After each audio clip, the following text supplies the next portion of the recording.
Hey, what's up, y'all? It's Shanae Nicole, his millennial housewife, and today I just want to talk a little bit about grief. So, with the passing of Kobe Bryant, I have been thinking about this for a couple weeks, and I wasn't sure exactly what I wanted to say or how I wanted to say it. But basically, like a lot of you guys, people who didn't even know him personally, they just were really affected by his death, as well as his daughter and the others that were on the helicopter. So, you know, when that happened, my heart just instantly went out for their families. These people, they're without parents now, they're without spouses, siblings, so loved ones, friends, they have to live their lives without these people now. And with that, I also thought about the people that I know who have lost people that are really close to them, people that they love, people that they see each and every day. And it just, all I could do really was just pray. I just wanted them to feel comfort, And a lot of times when people pass away, if you haven't really experienced that personally, you don't really know how to handle that, So I actually wrote a part one to this dealing with grief, and that will be in the description below. But it's a blog, and it's basically speaking to those of us who have had death, in the family and things like that, but not anyone that's really close to them. And so you don't really know how to respond. Like, if you don't know how to comfort the people that are still here that you love, and it's like, what do you say? What do you do? So there's a couple tips in there that I believe will help whoever that is. I'm hoping that it will. But I also want to speak to those who may be dealing with grief. And, I actually didn't feel comfortable just doing that because, like I said, I don't know exactly what that's like. I can give the word and all of that, but personally, I just didn't feel qualified to do that. So what I did was I reached out to a few of my friends and family members that I know who have lost someone very close to them, and I just asked them, like, what are some of the things that helped you and is helping you to get through this. So basically, I let them know that I was going to be sharing some stuff with you guys. So I just compiled a couple things for those of you who are dealing with grief or have dealt with grief, and these things may help you. So let's just get right into it. So the first thing that, and like I think I mentioned this, all of the points that I'm getting are just straight from people who have personally dealt with this. And then I'm just going to expand a little bit on it. So the first thing that was mentioned is to control your thoughts, and I believe that this is probably really important because, when something traumatic happens to you, your thoughts can go wild. If you're dealing with the death of a loved one, so your thoughts may be thinking like, oh, I didn't tell them this, or oh, I wish I could have said this, all type of things. Maybe you have some regrets, and it's just the negative thoughts that just replay over and over. Maybe you were there when it happened, and you're replaying the scenario and how everything played out, and that's not going to help deal with that grief, and the enemy, Satan, he wants you to dwell on this. Remember, he's coming to steal, kill, and destroy. He's the one that takes, and not only he wants you dwelling on the negative as much as possible, and he's going to try to keep that cloud of grief over you as long as you'll let it. And that's what I love when this person, they said, to control your thoughts, because you do have to take control. You do have to make a decision, like, you know what, I'm not going to think about that. And maybe sometimes even with your thoughts, you can be upset with God, and you can go to God with that. But I just encourage you to really just draw close to him. He is the one that's going to keep you in peace. He's the one that's going to help you get through this, right? The Bible talks about he keeps those in perfect peace whose mind is stayed on them. So your thoughts matter, right?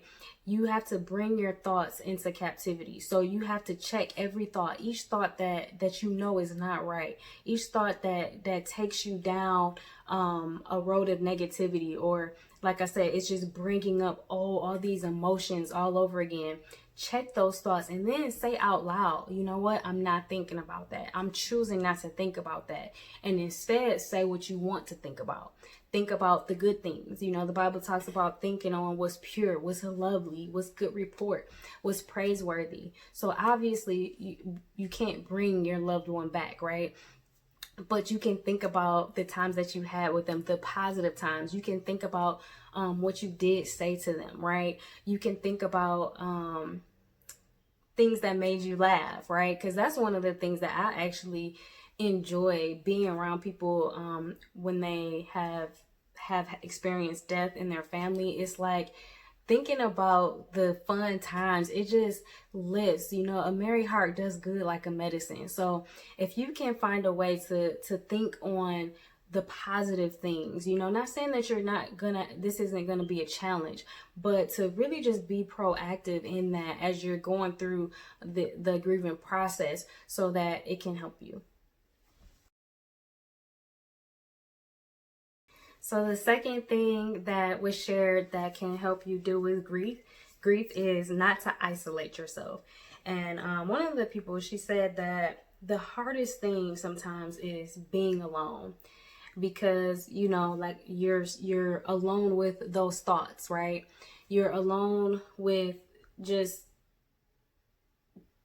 by yourself, just to think ultimately. And we talked about the thoughts, and this is why Satan wants to isolate you, because he wants to be able to attack you. He wants to be able to really just go in on you when no one else is around, so you just feel like you're helpless, like you don't have hope, like you truly are alone. But you know that you are never alone. Even if you're in the room by yourself, you know God is always with you.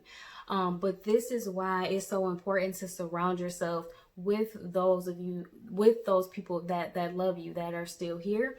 Obviously there's going to be times where you need to be alone, and that's okay. But just recognizing when you're starting to really retreat, as opposed to, okay, I need time to regroup. You know, it's a lot going on. And the difference from that and then kind of withdrawing, you know, to kind of wallow in everything, you know, because those people around you, I mentioned in my post, like, you know, we want to help you. We want to do whatever it is that we can, and just and allowing God to do that. You know, we aren't mankind. We're not meant to be alone. You know, that's why God created man and woman, so that we wouldn't be alone. So just remember that as you go through this process, to take advantage of the people that you have around you, because they can really lift your spirits. They can really pour into you and be that strength when you don't feel strong yourself. So the next thing that someone mentioned, and I actually grouped it into one thing, but getting help if you need it. And what I mean by that is counseling. If you need to talk to someone outside of your family, outside of your friends, a professional, you need to talk to somebody to, you know, sort through those emotions and things like that. Don't shun away from it. You know, we're in a place now where mental health awareness is on the rise, and, you know, it's not as big of a deal now, like one of those things like, don't do that. It's not as big of a deal now. So if you do need that, another person mentioned books helped them get through it, different books on grief and things like that. So I just encourage you to get the help that you need, and allow Holy Spirit, you know, ask him and he'll show you the right people to go to. You know, God has placed therapists, counselors. He's given people insight in books, authors to help, you know what I'm saying? So just like he's put doctors in place in different professions, these are the same, it's no different. So he has someone for you if you do need that. And so don't be afraid to kind of take advantage of that if that is where you are. Next point I'm gonna call love and be loved, because I had a couple people actually mention just the importance of love in dealing with the death of their loved ones. One, in giving love. So whether that's to your child or your spouse, or whoever is still here, just pouring out that love to those that are still here, how that really helped them, how that helps give them that sense of purpose, and really focusing on that. I don't want to, it just helps alleviate, it helps to get them through that. And then also receiving love, and specifically God's love, because as mentioned, this time you can feel extremely lonely. You can feel like you're not loved. You can feel like those who loved you left you. You know what I'm saying?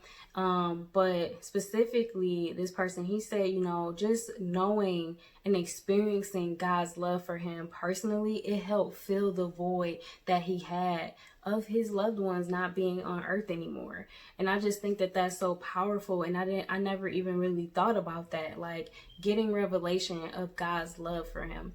And specifically reading 1 Corinthians 13, 1-4 over and over and over again until he knew that God loved him, and he felt that love, and to the point where he felt God was loving him more than his loved ones were loving him. And that's so powerful, and to allow God to be that to you, allow God to fill that void. You know what I mean? You don't have to walk around broken. God can mend you. He binds up the brokenhearted. He can help heal you to where you're able to function, and not just function, but you're able to conquer things. You're able to operate on your highest level. You know what I mean? You don't have like a handicap, so to speak. Now, you can still be whole, even in the transition of your loved one. So I just want to encourage you guys to do that, whether it's loving those around you or in just receiving God's love. Let him heal you. Let him heal you. Let him love you. Choosing to live. Someone said that every day is a struggle. She has to make that choice every single day, but she does. And that was one of the recurring themes that I heard from all of them, like words like choice and take control, don't allow. So I just really felt like a lot of them had, like taking control, realizing that although this has happened to them, they have a choice to make as a response to it. And so when you choose to live, you choose to love, like we mentioned, giving all that you have to the people who are around you. I know one of the things that helped one of the girls that I was talking to, she was saying that she gave all the love that she could to her dad, and that's what helped her. You know what I mean? Knowing that she didn't have any love to give, she squoze it all out. She laughed with him. She said what she needed to say, and that helped, knowing that she had no regrets. So even if you didn't necessarily do that with your loved one, there's still opportunity now for those who are still around you to make sure that you're telling them what you need to tell them now, making sure that you're giving your all now, right?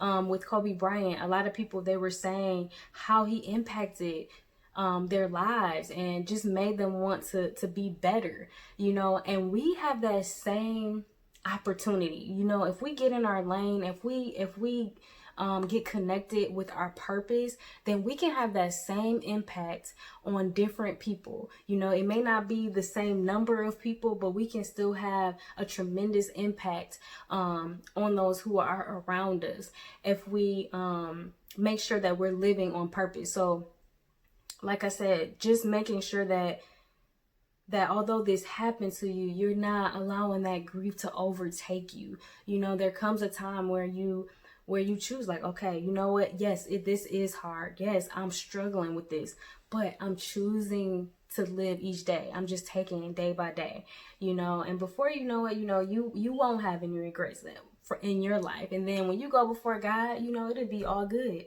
It'll say, well done. Last thing that I want to encourage those of you who have dealt with the death of a loved one or maybe grieving, is to get to know God if you don't already, and get back to Him if you've kind of drifted away from your relationship with God. Pretty much everybody that I talked to, they were saying how important their faith was, how important prayer was, and just having that relationship with God was for them to get through this and getting through this. You know, they were saying, like, I don't know what I would do if I didn't have that. Like, I would be even more broken if I didn't know God.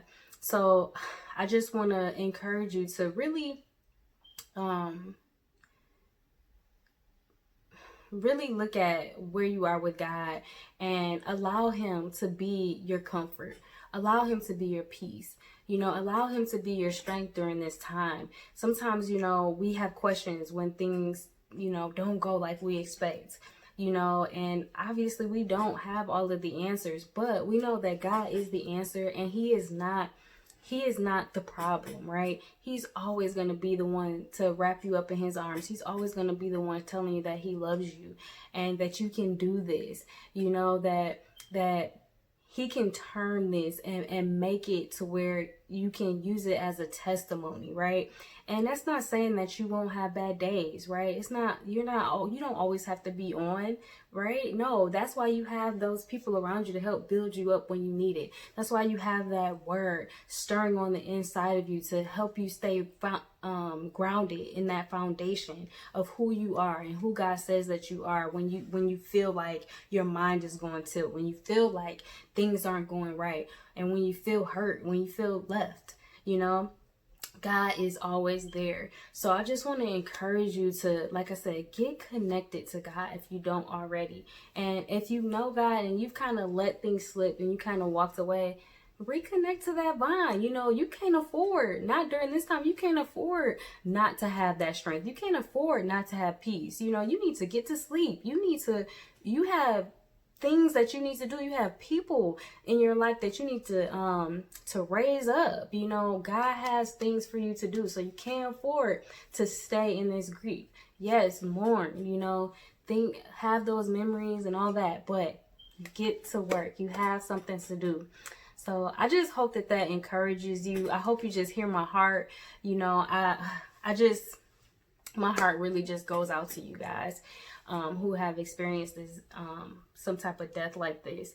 And I just want to thank all of the people that were willing to kind of just talk to me and give me these points and what they go through personally, and honor all of their loved ones.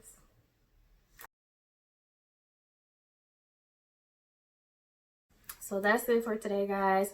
I hope, like I said, I pray that you got something from it. Be sure to share it with somebody you think who may need it. And I will talk to you soon.